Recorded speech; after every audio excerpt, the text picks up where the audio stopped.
हम तेरे द्वार पे भक्ति लिए स्वामी, गाते हुए वो गीत जो तूने दिए स्वामी।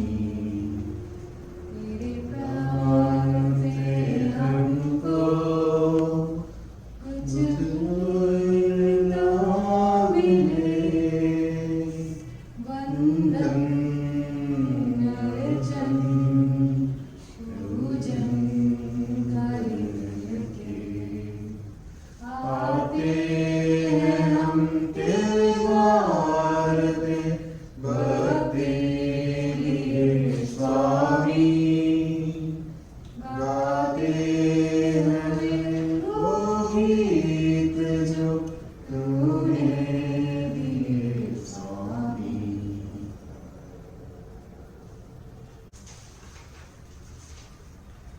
पिता और पुत्र और पवित्र आत्मा के नाम पर आमीन। हमारे प्रभु यीशु ख्रिस्त की कृपा, ईश्वर का प्रेम तथा पवित्र आत्मा का साहचर्य आप सबों को प्राप्त हो और आपको भी। ख्रिस्त में मेरे प्यारे भाइयों एवं बहनों, आज हमें प्रभु के प्रेम को पहचानने के लिए और गहराई में जाना पड़ेगा। अगर हम पहला पाठ को देखेंगे, किस तरह से ईश्वर के चुने हुए प्रजा परमेश्वर से बिल्कुल दूर हो जाते हैं। नतीजतन उसे बाबुल में जाकर के जाना पड़ता है, जो 70 साल के लिए उन्हें परमेश्वर की दुआ से दूर रहना पड़ता है। दूसरी पाठ में देखेंगे कि प्रभु यीशु किस तरह से अपना जीवन हमारे लिए निछावर कर दिए और उनके क्रूस मरण से हमें जीवन प्राप्त हुआ है। वहीं यीशु आज समझाते हैं कि जो उन पे विश्वास करता है उनको अनंत जीवन प्रदान होगा, प्राप्त होगा। हम मनुष्य हैं, प्रभु से दूर हो जाते हैं, भटक जाते हैं। चलिए हम अपने पापों को याद करते हुए प्रभु से क्षमा मांगे ताकि इस ख्रिस्त त्याग में योग्य रीति से भाग ले सकें। हम सब मिलकर बोले, हे भाई बहनों, मैं सर्वशक्तिमान पिता परमेश्वर और आप लोगों के सामने स्वीकार करता हूँ कि मैंने कर्म से और अपना कर्तव्य पूरा न करने से बार बार पाप किया है। मैं अपना दोष स्वीकार करता हूँ, इसलिए मैं धन्य कुमारी मरियम से सब सद्दूतों, सब संतों और आप लोगों से, हे भाई और बहनों, विनती करता हूँ कि आप मेरे लिए प्रभु परमेश्वर से प्रार्थना करें। तू पछताव करने वालों को क्षमा प्रदान करने आया है, हे प्रभु दया कर। हे प्रभु दया कर। तू पापियों को बुलाने आया है, हे ख्रिस्त दया कर। हे ख्रिस्त दया कर। तू पिता के दाहिने विराजमान होकर हमारे लिए प्रार्थना करता है, हे प्रभु दया कर। हे प्रभु दया कर। सशक्तिमान ईश्वर हम लोगों पर दया करे और हमारे पाप क्षमा कर हमको अनंत जीवन प्रदान करे। आमीन।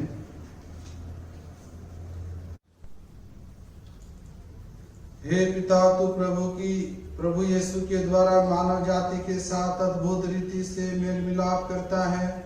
ऐसी कृपा दे कि ख्रिस्त जनता ज्वलन भक्ति और तेज विश्वास के साथ आगामी त्योहार मनाने की ओर अग्रसर हो।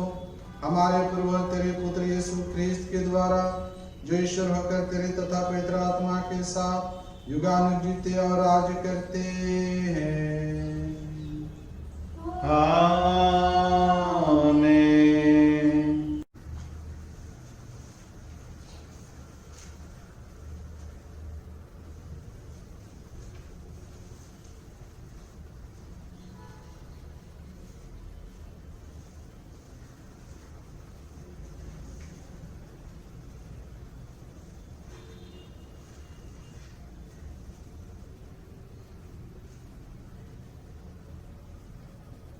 द्वितीय इतिहास अध्याय 36 पद संख्या 14 से 17, 19 से 23।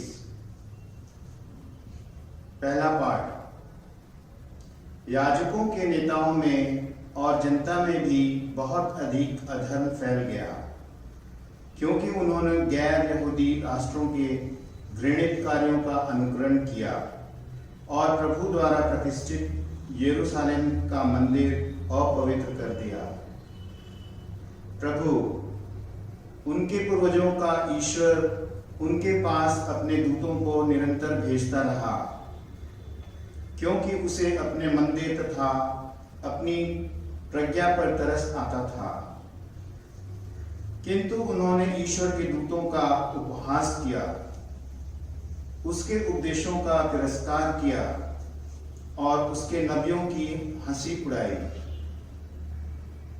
अंत में ईश्वर का क्रोध अपनी प्रज्ञा पर फूट पड़ा और उससे बचने का कोई उपाय नहीं रहा।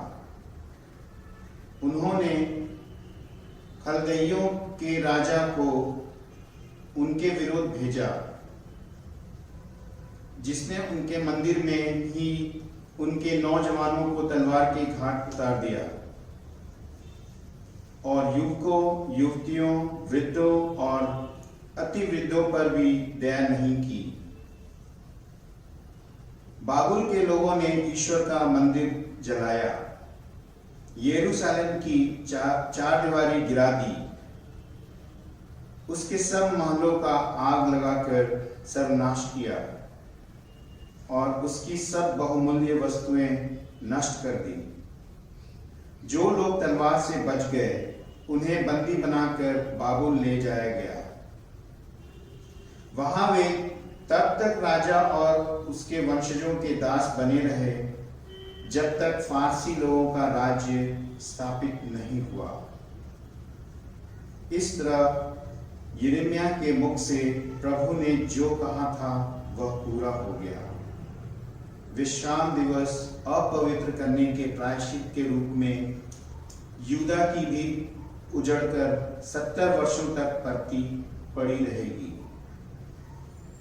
यिर्मयाह द्वारा घोषित अपनी वाणी पूरी करने के लिए प्रभु ने फारस के राजा सीरूस को उसके शासनकाल के प्रथम वर्ष में प्रेरित किया कि वह अपने संपूर्ण राज्य में यह लिखित राजाज्ञा प्रसारित करे।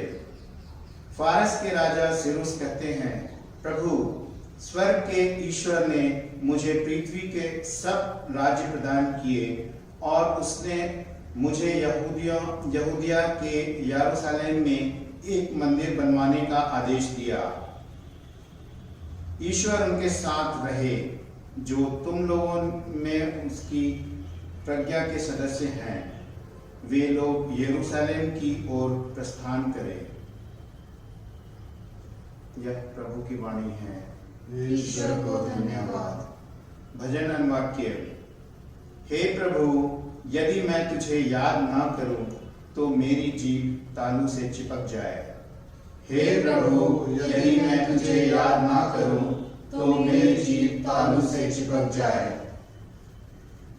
बाबुल की नदियों के तट पर बैठकर हम सियोन की याद करते हुए रोते थे। आसपास खड़े मजनू के पेड़ों पर हमने अपनी वीणाएं टांग दी थी। भजन अनुवाक्य। हे प्रभु, यदि मैं तुझे याद ना करूं तो मेरी जीभ तालू से चिपक जाए। जो लोग हमें बंदी बनाकर ले गए थे वे हमसे भजन गाने को कहते थे।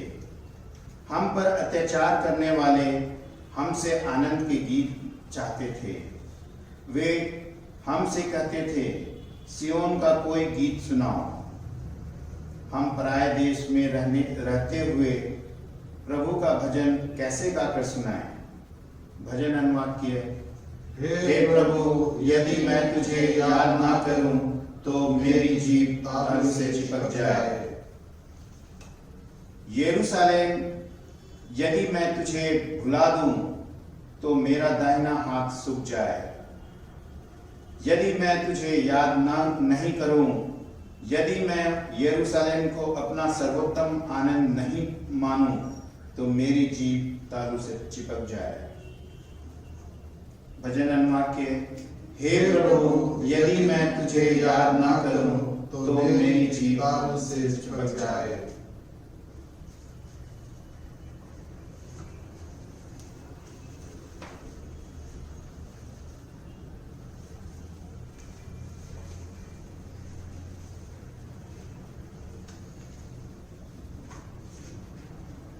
दूसरा पाठ एफेसियों के नाम संत पौलुस का पत्र, अध्याय 2, पद संख्या 4 से 10।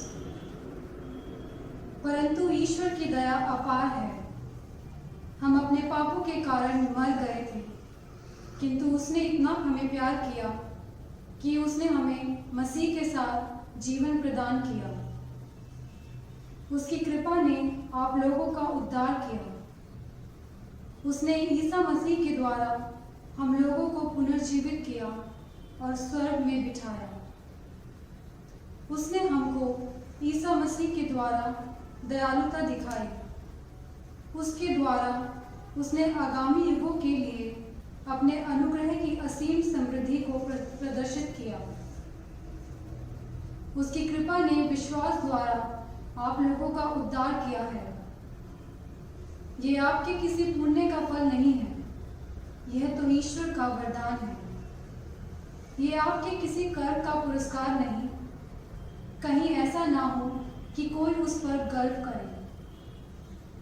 ईश्वर ने हमारी रचना की। उसने ईसा मसीह द्वारा हमारी सृष्टि की, जिससे हम पुण्य के कार्य करते रहे और उसी मार्ग पर चलते रहे जिसे ईश्वर ने हमारे लिए तैयार किया है। यह प्रभु की वाणी है। ईश्वर को धन्यवाद।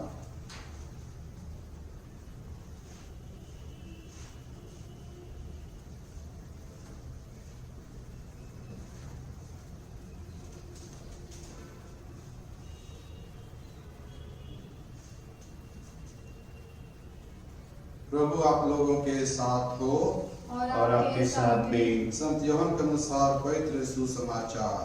प्रभु की जय।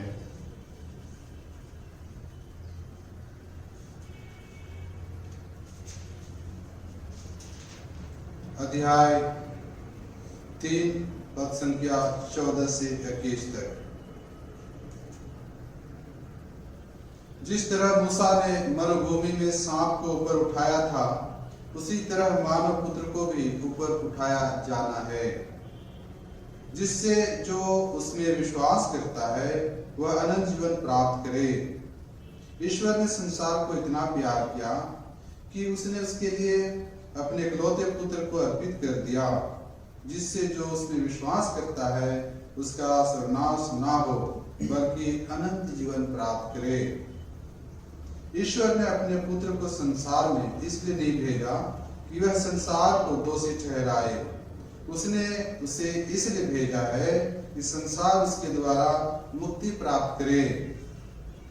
जो पुत्र में विश्वास करता है वही दोषी नहीं ठहराया जाता है, जो विश्वास नहीं करता वही दोषी ठहराया जा चुका है, क्योंकि वह ईश्वर के इकलौते पुत्र के नाम में विश्वास नहीं करता। दंडाज्ञा का कारण यह है कि ज्योति संसार में आई है और मनुष्यों ने ज्योति की अपेक्षा अंधकार को अधिक पसंद किया है, क्योंकि उनके कर्म बुरे थे। जो बुराई करता है वह ज्योति से बैर करता है और ज्योति के पास इसलिए नहीं आता कि कहीं उसके कर्म प्रकट ना हो जाएं, किंतु जो सत्य पर चलता है वह ज्योति के पास आता है, जिससे यह प्रकट हो कि उसके कर्म ईश्वर की प्रेरणा से हुए हैं। यह प्रभु का सुसमाचार है। ख्रिस्त की जय। बैठ जाए।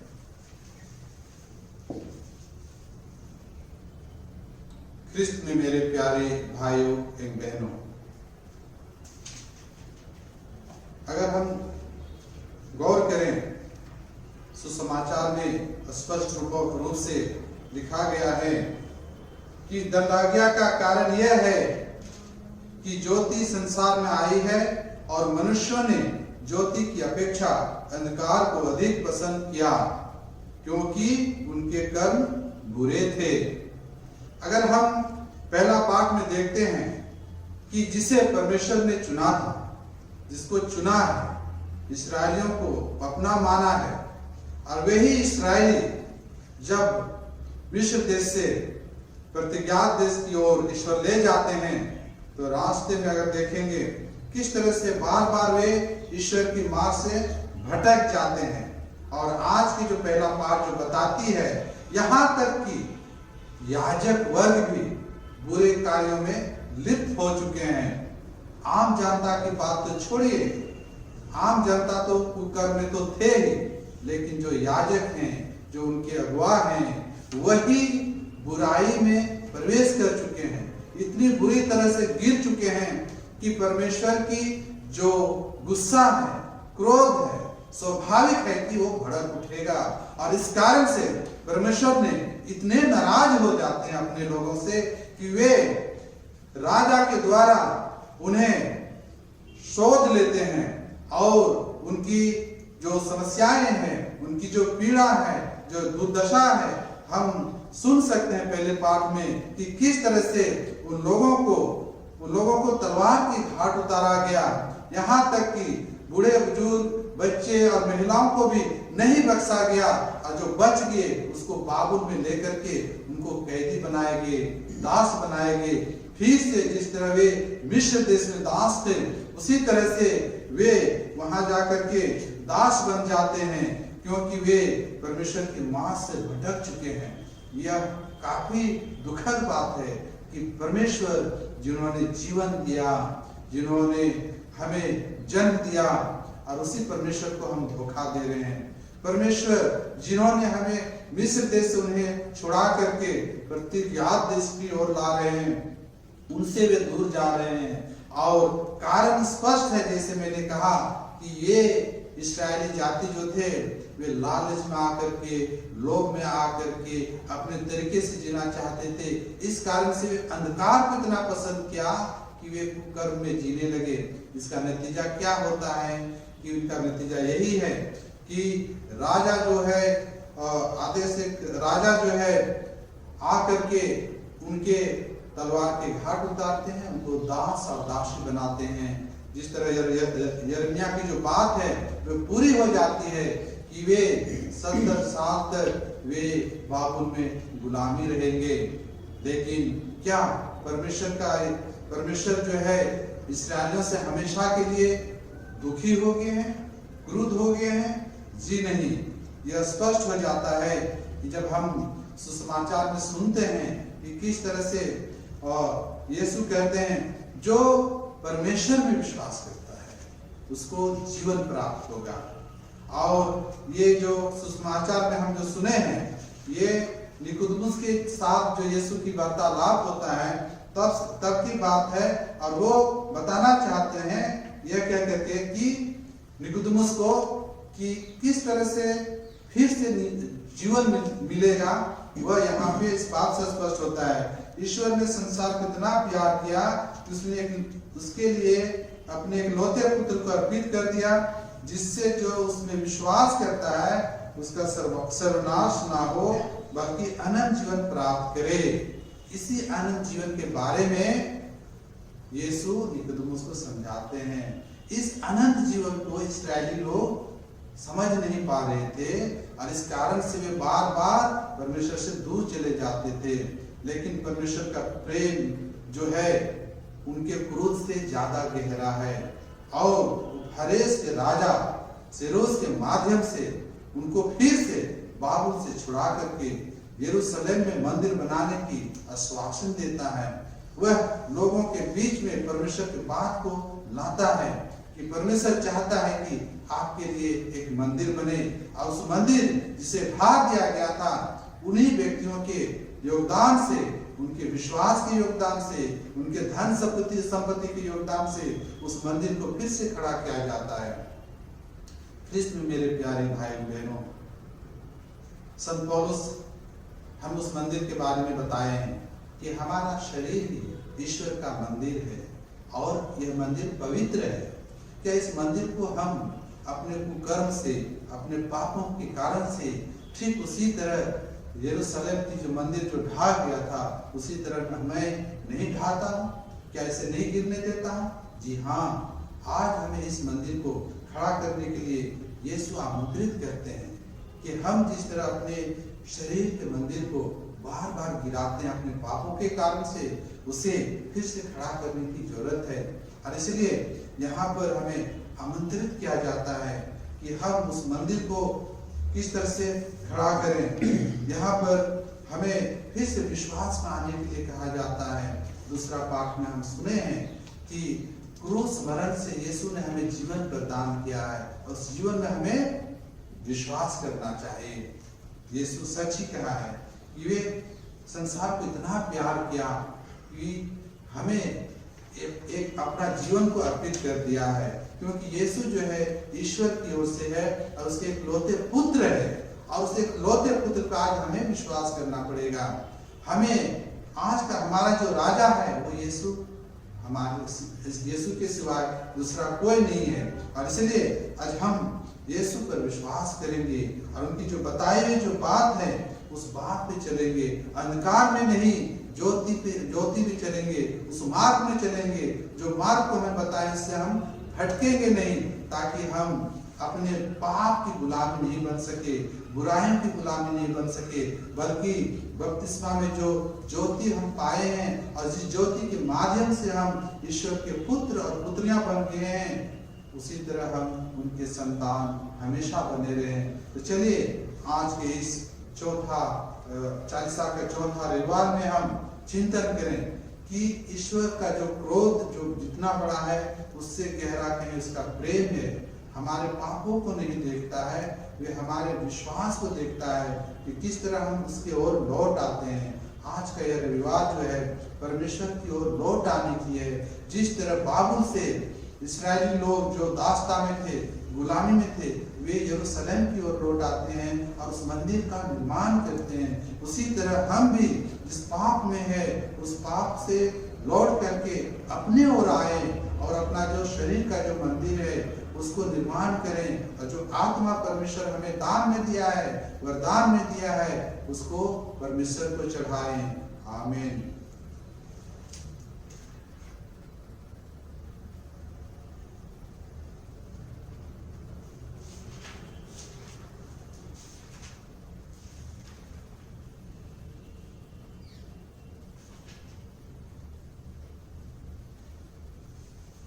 हम खड़े हो जाएंगे, विश्वास को दोहराएंगे।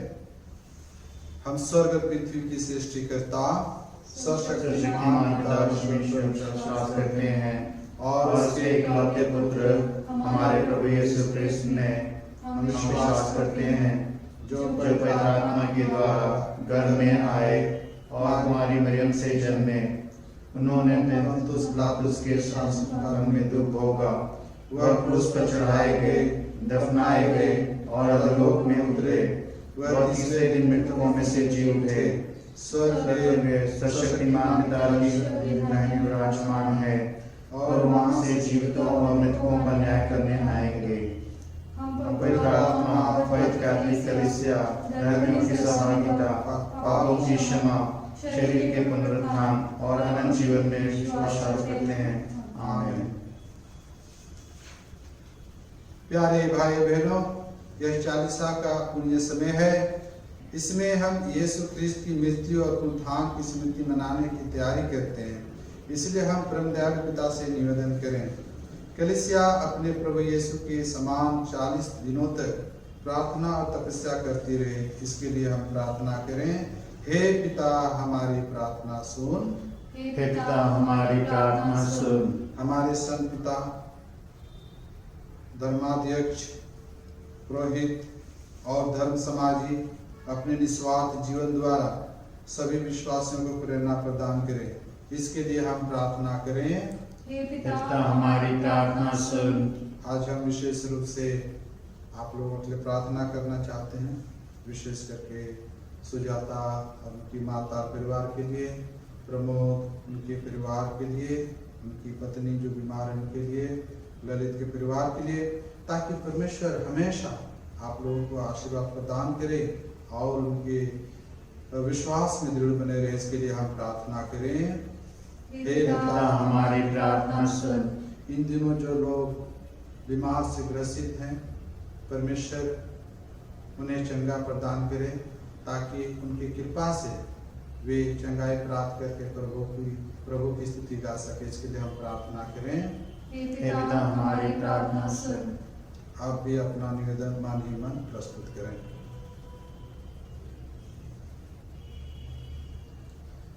हे ईश्वर, अपने विश्वासियों की याचनाएं सुन। तू अपनी अपार शक्ति के द्वारा हमें सब बुराई से बचा, कि हम तेरे पुत्र यीशु ख्रिस्त के विश्वस्त अनुयायी बन सके। इन्हीं हमारे प्रभु ख्रिस्त के द्वारा आमीन।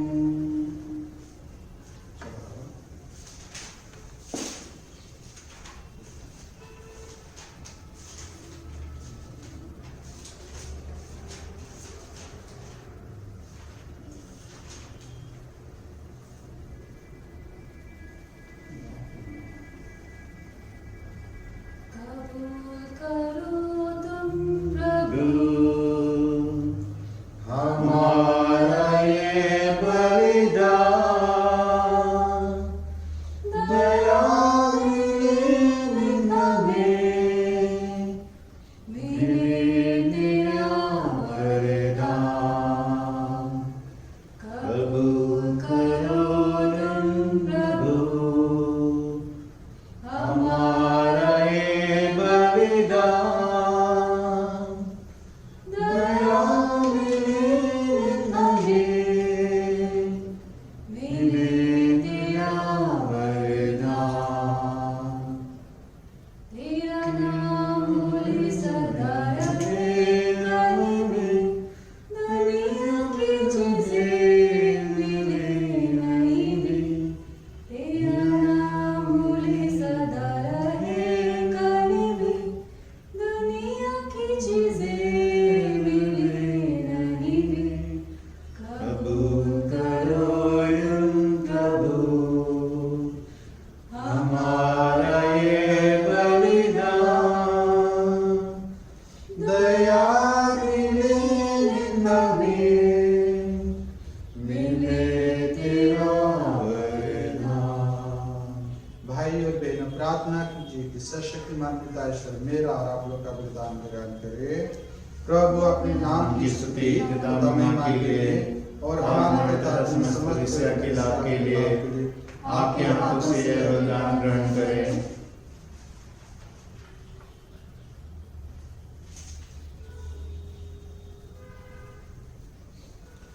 हे प्रभु, हम अपने पापों से मुक्ति होने के लिए तुझसे प्रार्थना करते हैं। इस बलिदान से प्रसन्न होकर ऐसा वर दे कि हम अपने भाई बहनों के अपराध क्षमा करें। हमें यह वर दे हमारे प्रभु यीशु ख्रिस्त के द्वारा। आमीन। प्रभु आप लोगों के साथ हो और आपके साथ भी। प्रभु में मन लगाए, हर प्रभु में मन लगाए हुए हम अपने प्रभु ईश्वर को धन्यवाद दें। यह उचित आवश्यक है। हे पूज्य पिता, यह परम उचित है, हमारा कर्तव्य तथा कल्याण है कि हम सदा और सर्वत्र अपने प्रभु ख्रिस्त के द्वारा तुझे धन्यवाद दें। ये अंधकार में भटकती मानव जाति को शरीर धारण के रहस्य द्वारा विश्वास के आलोक में लाएं, और जो आदि पाप के दास्ता में जन्म लेते थे उन्हें जल संस्कार के पुनर्जन्म द्वारा ख्रिस्त ने इस पुत्र पुत्रियों की दत्तता हो देखकर अपना बना लिया। इस कारण आकाश और पृथ्वी नूतन गान से तेरी आराधना करते हैं, और हम भी असंख्य स्वर्गदूतों के संग तेरे यश की घोषणा करते हैं। ठीक। प्रभु आप लोगों के साथ हो और आपके साथ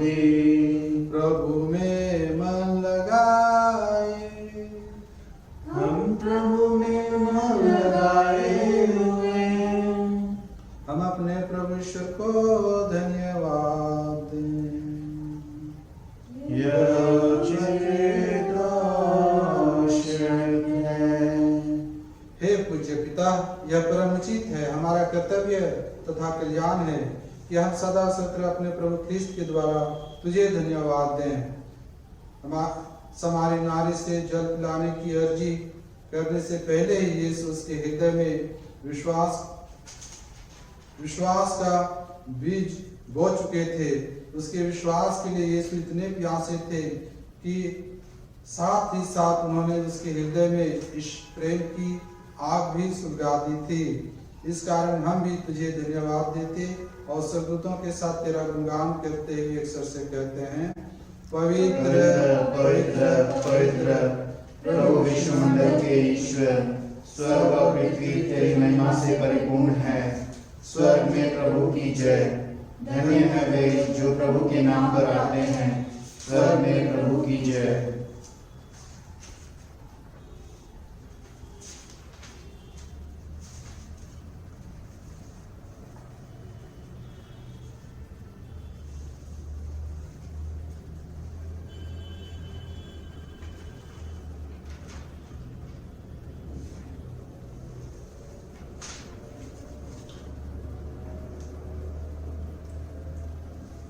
हे परमपिता, तू वास्तव में पवित्र है, इस सारी पवित्रता का स्रोत है। हम तुझसे निवेदन करते हैं, तू ये बाहर अपने आत्मा के संस्पर्श से पवित्र कर दे। क्या हमारे प्रभु यीशु ख्रिस्त का शरीर तथा रक्त बन जाए। जिस रात को यीशु स्वेच्छा से मृत्यु के लिए सौंपे गए, उन्होंने रोटी ली, तुझे धन्यवाद दिया और रोटी तोड़कर अपने शिष्यों को देते हुए कहा, तुम सब इसे लो और इससे खाओ। यह मेरा शरीर है जो तुम्हारे लिए बलि चढ़ाया जाएगा।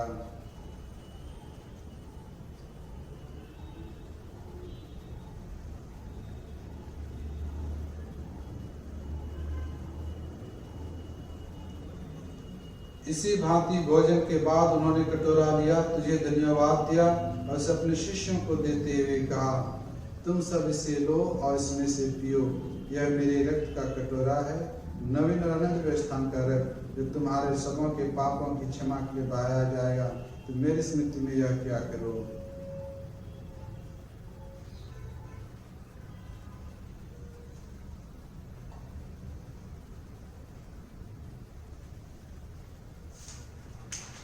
यह है हमारे विश्वास का रहस्य। ख्रिस्त मर गए, ख्रिस्त जी उठे, ख्रिस्त महिमा के साथ फिर आएंगे। हे परमपिता, यह आज्ञा मानकर हम अपने प्रभु की मृत्यु और पुनरुत्थान की स्मृति में तुझे जीवन की रोटी और मुक्ति का कटोरा चढ़ाते हैं। हम तुझे धन्यवाद देते हैं कि तूने हमें अपने सम्मुख उपस्थित होने और अपनी सेवा करने का सौभाग्य प्रदान किया है। हमारा नम्र निवेदन है कि हम सब जो ख्रिस्त का शरीर तथा रक्त ग्रहण करते हैं, पवित्र आत्मा के द्वारा एकता के सूत्र में बंधे रहें। प्रभु और हमारे संत पिता फ्रांसिस, हमारे धर्माध्यक्ष अनिल कूटो और सभी याजकों के साथ विश्व भर में फैले अपनी कलीसिया की सुधीले तथा इसे प्रेम में सिद्ध बना दे। हे प्रभु, हमारे बंधुओं के बीच सुधीले जो पुनरुत्थान की आशा में परलोक सिधार चुके हैं, उन्हें सभी मृतकों को अपने पुण्य दर्शन का सौभाग्य प्रदान कर हम सब पर दया दृष्टि डाल कि हम भी रंजन के सहभागी बने और ईश्वर की माता धन्य कुमारी मरियम, वेद सब संतों के साथ जो योग में तेरे विश्वस्त से स्वीकार बने रहे, तेरा स्तुति गान कर सके तेरे पुत्र यीशु ख्रिस्त के द्वारा। इन्हीं प्रभु ख्रिस्त के द्वारा, इन्हीं के साथ और इन्हीं में, हे सर्वशक्तिमान पिता परमेश्वर, पवित्र आत्मा के साथ तुझे समाधान तथा महिमा युगानुयुग मिलती रहती है। आमीन, आमीन, आमीन।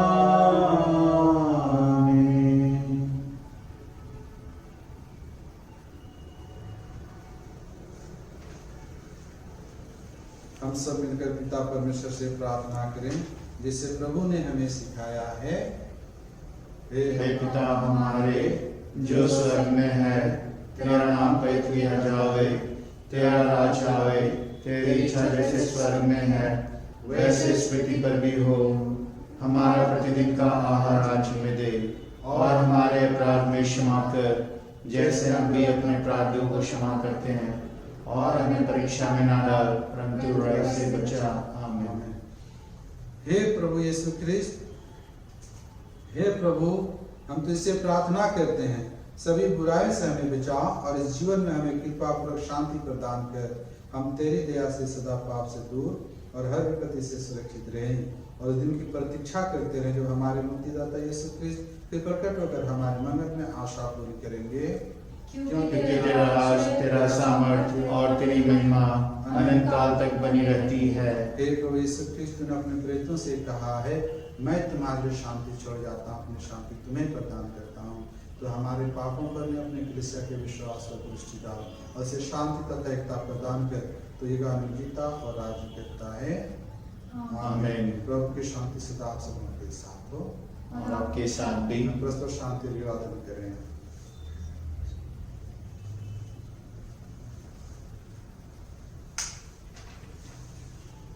ईश्वर की मेमने तू संसार के पापों लेता है, हम पर पर दया कर। हे ईश्वर के मेमने, जो संसार के पापों लेता है, हम पर दया कर। हे ईश्वर के मेमने, तू संसार के पापों लेता है, हमें शांति प्रदान कर।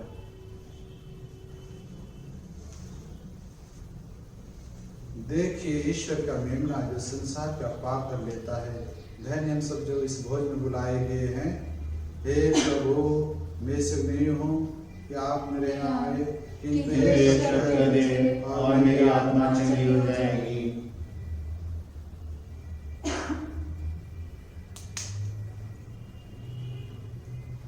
जिसका शरीर रक्त में अनंत काल तक रक्षा करता है।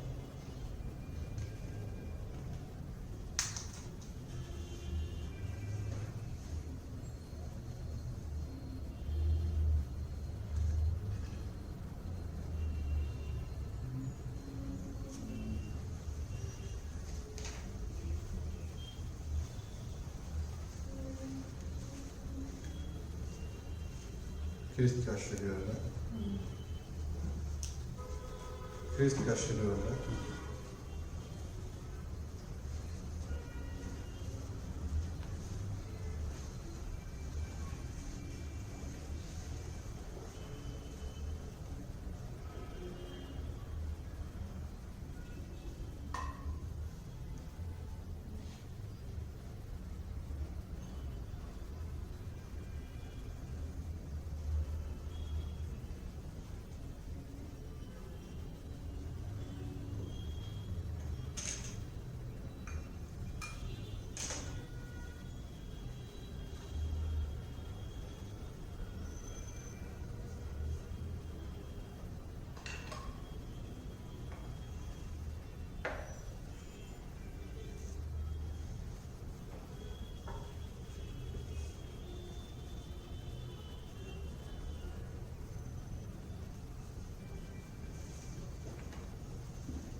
हम प्रार्थना करें।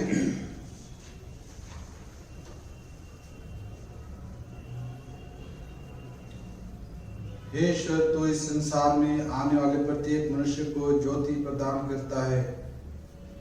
तो अपनी कृपा के आलोक से हमारा हृदय ज्योतिर्मय कर दे कि हमारे विचार सदा तेरे योग्य हों और हम सच्चे हृदय से तुझे प्यार करें। अपने प्रभु ख्रिस्त के द्वारा। आमीन। प्रभु आप लोगों के साथ हो और आपके साथ भी। सर्वशक्तिमान ईश्वर पिता और पुत्र और पवित्र आत्मा आप सबों को आशीर्वाद प्रदान करे। आमीन। हम सब विदा में प्रभु की शांति सदा साथ रहे। ईश्वर को धन्यवाद।